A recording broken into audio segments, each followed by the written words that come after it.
All right, so I'm gonna do my update, my 4-week update right now, 4-week post-op update right now. The reason I didn't do a week 3 update is because not really much has changed in terms of what to expect. There's been one kind of major thing, and that is my nerve pain. You may start to see, which I did, some nerve pain. So when I got put in the boot, you guys may have recalled from my week 2, when I got put in the boot, I started getting this like massive like burning sensation in my heel, and then my toes would just go numb all the time. And my doctor, oddly enough, didn't know why that was happening. He said maybe it's the swelling, but I'm like, well, that burning sensation is nerves. Now maybe he didn't want to admit that he knew what it was. I don't know. But everything that I read was pointing to my nerves, and everything that I know was pointing to something wrong with the nerves there. And so one of the things is, they say when you get Achilles surgery, the doctor may irritate a nerve by hitting it or clipping it, and they may cut one, and that might be why you were getting nerve pain. Hopefully on my end it is the former, that like they irritated it, and then once that inflammation goes down, hopefully like the nerve pain disappears. And so I was put on, everybody who knows me knows I dislike pharmaceutical drugs a ton, and I was put on painkillers right after surgery, and then I got off those because I couldn't deal with it, and then I was put on for this, they put me on gabapentin finally, because there was two days where I didn't really sleep, and I was like, hey, I can't live every day like this with my foot just burning. Like, it felt like it was 5,000 degrees, and anything that touched it, like major pain.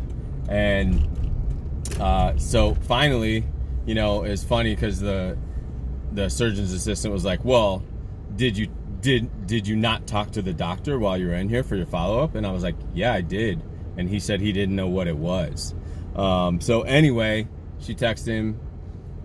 I guess he gave her the go-ahead to give me a prescription for gabapentin, which has, to me, come with its own little set of inconsistencies.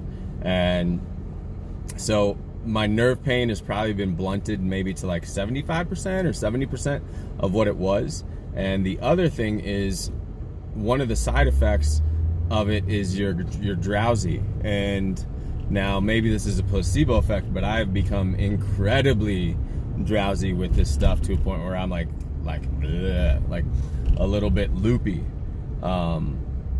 And so instead of taking the normal dose, which when I do, I'm super like gone. And it sounds weird to say that, but so I've kind of cut that dose in half, and it seems to be helping me be like more level-headed, but at the same time, my little burning sensation has come back a little bit more than 70 or 75%. It's there, it's always there. It's like 24 hours a day for me. Now, this may not happen to you at all. I'm just telling you what happened to me.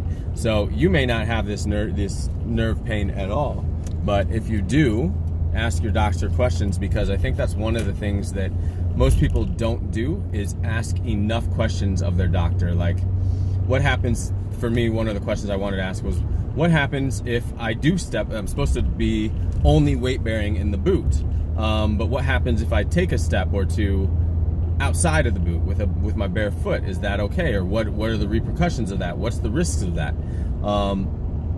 And then the other thing is, can I sleep with it off? And another thing is, you know what?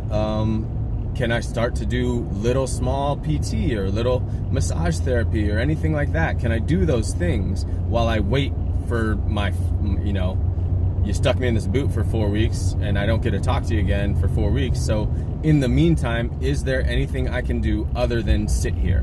And those are the things that, you know, I wish that my doctor had told me, but he didn't. So a lot of my information that I'm getting has been coming from other people who've had this injury and this surgery, or the internet, right? And again, I told you the internet can be a wealth of knowledge.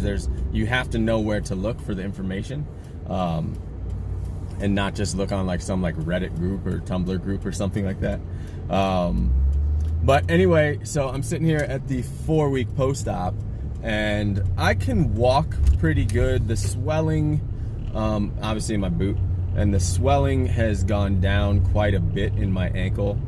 So it's starting to look more and more like a real foot and a real ankle complex. Obviously my calf still looks like a 10-year-old boy's, and that's going to take a while to get back up.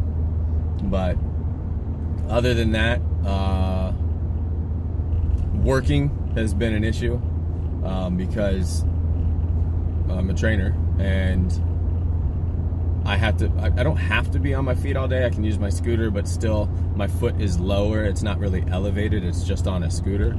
And so just having your knee on that scooter doesn't mean your foot is elevated, right? Just because it's off the ground doesn't mean it's elevated. So just realize that, because after a long day, my foot feels like it's gonna blow up. And that's been an interesting dilemma too, because after like 4 hours in a row of training people, my foot throbs and I can't think about anything else, because of how much my foot feels like it's gonna blow up.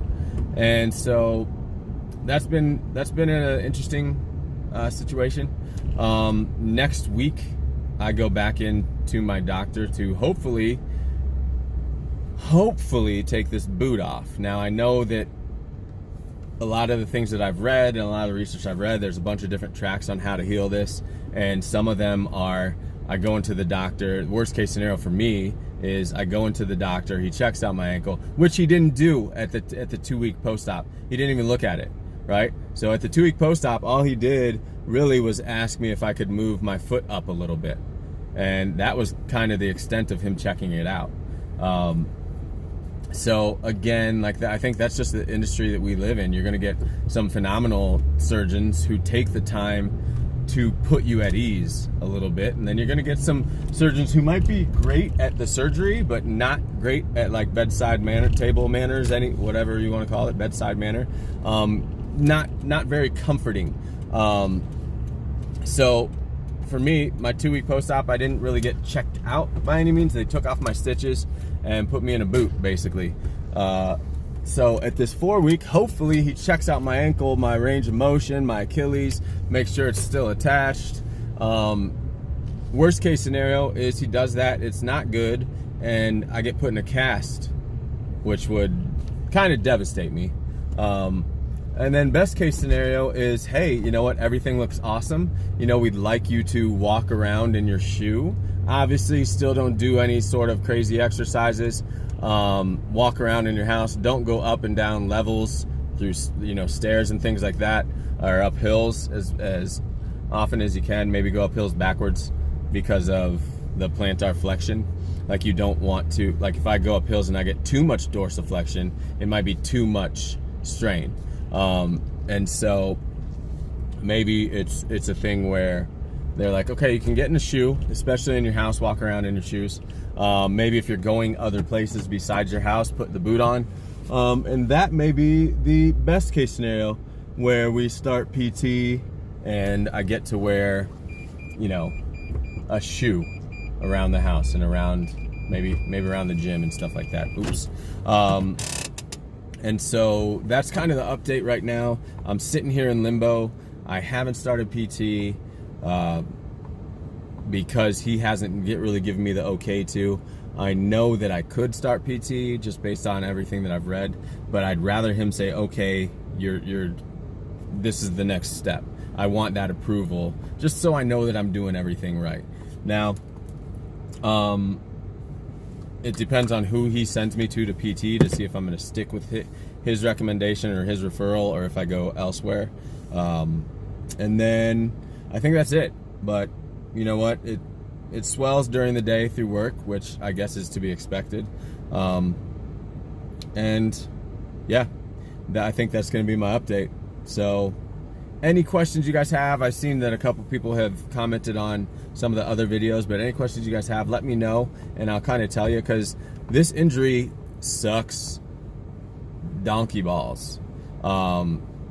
It just does, and it mentally messes with you, and you know what, and it makes you realize, like, it humbles you greatly, because it makes you realize like how much you can't do when that is at play. So anyway, let me hear it from you. If you guys need some help, if you guys have the same issues, let me know, and I'll speak with you after next week when I see my doctor.